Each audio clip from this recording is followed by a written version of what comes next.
Murió Andreas y los grandes medios de comunicación, tan atentos a las payasadas de los políticos y de los famosos, no dijeron nada. Y curiosamente, el mismo día de su muerte, en ese mentidero gubernamental llamado Televisión Española, que derrocha de una manera tan descarada nuestro dinero, en pleno telediario del mediodía y como parte de las noticias culturales, ese mismo día se dijo textualmente que la Martirio había cambiado su juego de peinetas. Ese mismo día. Eso es, para los genios que dirigen aquel medio de comunicación, una noticia cultural. Nada de extraño tiene que la muerte de una persona como Andreas no significase nada para ellos. Y las páginas de los grandes diarios dedicadas a la cultura, que con tanta frecuencia nos dan noticia cumplida de pintores mamarracheros o de rockeros antisociales cargados de cocaína, que yo sepa, no tuvieron una palabra para glosar las ideas de un hombre como Andreas.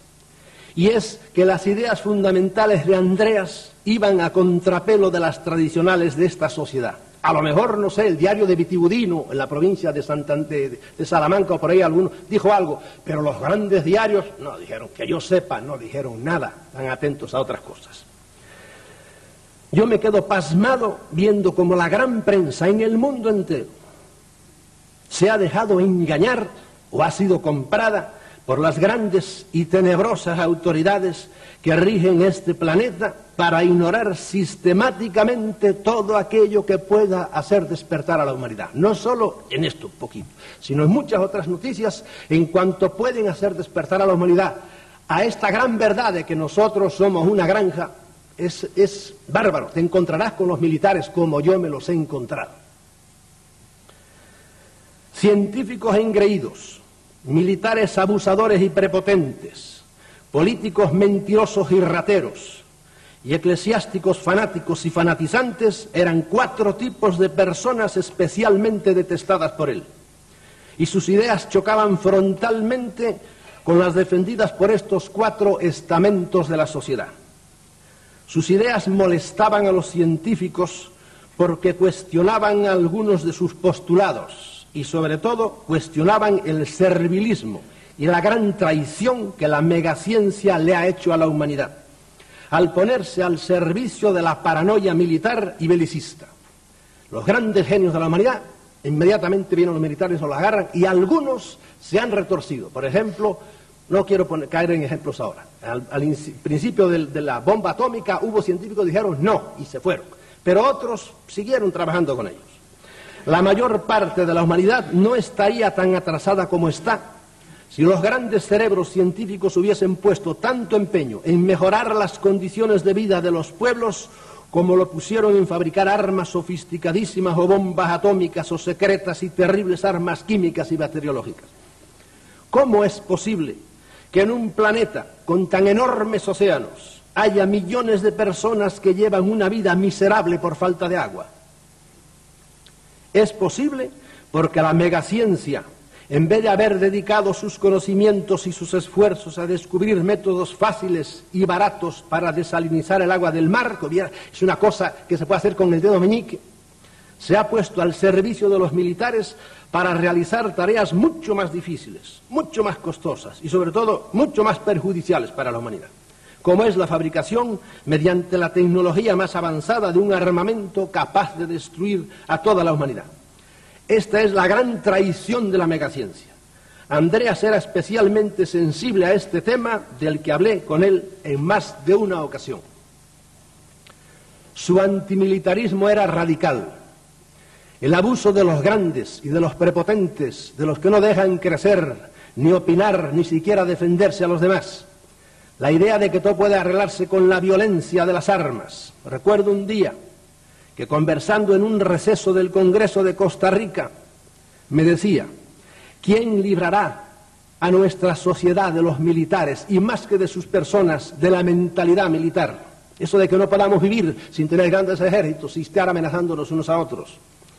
Y recuerdo que me adujo de memoria la cantidad de dinero que en el presupuesto de aquel año el gobierno español iba a dedicar a las Fuerzas Armadas. ¿Qué diría en la actualidad si supiese que la colaboración española para la fabricación del caza europeo es de 800.000 millones de pesetas. Usted no tiene idea de lo que es ese dinero. Y que cuando esté fabricado, cada uno de esos aparatos nos va a costar 7.000 millones de pesetas. Aviones que el mejor uso que se pueden tener es pudrirse sin que hayan servido para nada. ¿Por qué en vez de comprar hace unos años 70 aparatos, no sé si F-14 o F-16, con un precio que sobrepasó los 500.000 millones de pesetas, no se compraron solo 50 en vez de 70 y hubiese sido más que suficientes? Y con el dinero sobrante se hubiesen podido comprar 2.000 aviones y helicópteros para apagar incendios forestales. La de los incendios es una verdadera guerra en la que salimos derrotados todos los años, y no las guerras hipotéticas de los estrategas militares. Para estas gastamos todos los años miles de millones. Vamos a comprar ahora, creo que son F-18, otros 70 o algo por el estilo. Y en cambio, para aquellas que sí son reales, los incendios forestales, por ejemplo, hay solamente unos cuantos aviones viejos. Los carísimos y velocísimos F-16 y F-18 solo nos servirán para cuando nos invadan los portugueses. Pero para apagar incendios no sirven los F-18, van demasiado rápidos. Hoy, en nombre de Andreas, repito, aunque mi voz resuene en el desierto, ¿quién nos librará de la mentalidad militar? A la humanidad, no solo a nosotros. ¿Quién logrará que todo el dinero que en el presupuesto se dedica cada año a inútiles ejércitos se dedique a algo que sea realmente útil a la sociedad? Y decir que en el mundo entero, naciones que tienen un presupuesto misérrimo, la mitad del presupuesto es para lo militar. Andreas pensaba así, y lo decía, y lo escribía, y por eso era un escritor maldito. En cuanto a las creencias religiosas, Andreas era también radical. Creo que nuestra amistad se originó con nuestra coincidencia en esto. Para él, respetando la libertad de cada persona a creer en lo que quisiera, la mayoría de las creencias religiosas eran un arnés para la inteligencia y sobre todo aquellas que se refieren al más allá. Conociendo mi pasado jesuítico y mi manera de pensar actual, cuando aún no nos conocíamos me invitó a escribir una serie de artículos en su revista Mundo Desconocido, titulada aquella serie Uso mi propio cerebro, en la que yo describía cómo había sido la metamorfosis de mis ideas religiosas.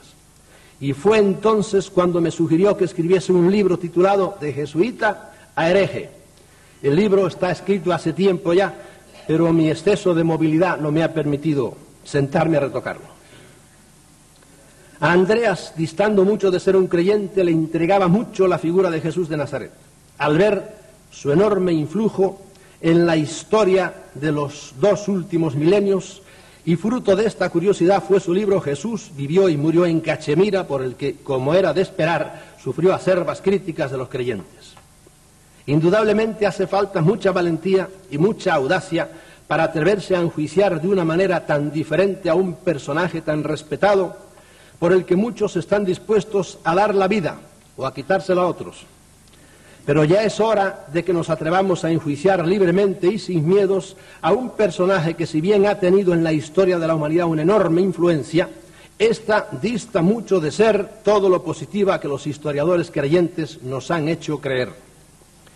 Muy al contrario de lo que estos hacen, que creen a ciegas porque la propia fe no les permite dudar, Andreas, como era en él costumbre, se documentó a fondo y viajó a la India para conocer directamente los hechos sobre los que iba a escribir.